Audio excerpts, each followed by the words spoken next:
Hi all, welcome to Kaboodles. എല്ലാവർക്കും സുഖല്ലേ? നമുക്ക് പെട്ടെന്നൊരു ബാജിക്കറി വെച്ചാലോ? വളരെ സോഫ്റ്റ് ആയിട്ടുള്ള ഒരു ബാജിക്കറി വെക്കാനായിട്ട് 15 മിനിറ്റ് മാത്രം മതി കേട്ടോ. അപ്പൊ ആദ്യം തന്നെ ഞാൻ ഈ സൈസുള്ള പൊട്ടറ്റോ പീൽ ചെയ്ത് ഒരു 5 എണ്ണം, അതുപോലെ തന്നെ ഈ സൈസുള്ള ക്യാരറ്റ് ഒരു 2 എണ്ണം കൂടെ കുക്കറിലിട്ടിട്ട് ജസ്റ്റ് ഒരു വിസിൽ കേൾപ്പിക്കാനായിട്ട് വെച്ചിട്ടുണ്ട് കേട്ടോ. അപ്പത്തേനും വാവ വാശി പിടിച്ചു. ഞാൻ വാവേനെ എടുക്കാനായിട്ട് പോയി. ടാസ്ക് ഹസ്ബൻഡിന് കൈമാറിയിട്ട് ഞാനും വാവയും കൂടിയാണ് ബാക്കി ഷൂട്ട് ചെയ്യുന്നത്. നമ്മൾ 2 സവോള, ഒരു 3 അല്ലി വെളുത്തുള്ളി, ഒരു 2 പച്ചമുളക് ഇതെല്ലാം അരിഞ്ഞു വെച്ചിട്ടുണ്ട്. ചട്ടി അടുപ്പത്ത് വെച്ച് അതിലേക്ക് 3 ടേബിൾ സ്പൂൺ വെളിച്ചെണ്ണ ഒഴിക്കുക. വെളിച്ചെണ്ണ ചൂടായി കഴിയുമ്പോൾ ഒരു പിടി കടുക് ആഡ് ചെയ്യുക. കടുക് പൊട്ടി വരുമ്പോഴത്തേനും ഒരു പിടി ഉഴുന്ന് ആഡ് ചെയ്യുക. ഉഴുന്നൊന്ന് ബ്രൗൺ കളർ ആവുമ്പോൾ നമ്മൾ അരിഞ്ഞു വെച്ചിരിക്കുന്ന വെളുത്തുള്ളി, സബോള, പച്ചമുളക് ഇതെല്ലാം ചേർത്ത് 1 ടേബിൾ സ്പൂൺ ഉപ്പും കൂടെ ആഡ് ചെയ്ത് ഇളക്കുകയാണ്.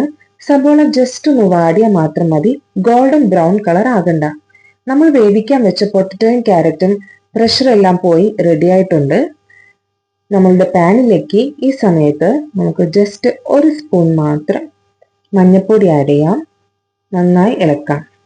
സബോള നന്നായി വാടി സോഫ്റ്റ് ആയി കഴിയുമ്പോൾ നമ്മൾ വേവിച്ച് വെച്ചിരിക്കുന്ന ക്യാരറ്റും പൊട്ടറ്റോയും ഈ മിക്സിലേക്ക് ആഡ് ചെയ്യണം.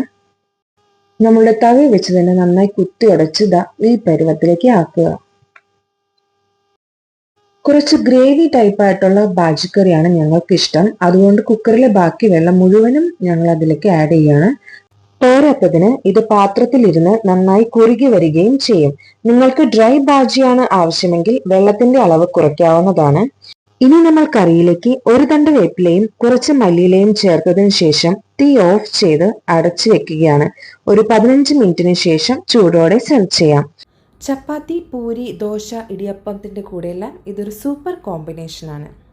അപ്പോൾ വീഡിയോ ഇഷ്ടമായെങ്കിൽ ലൈക്ക് ചെയ്യാനും കമന്റ് ചെയ്യാനും സബ്സ്ക്രൈബ് ചെയ്യാനും മറക്കരുതേ. Thank you.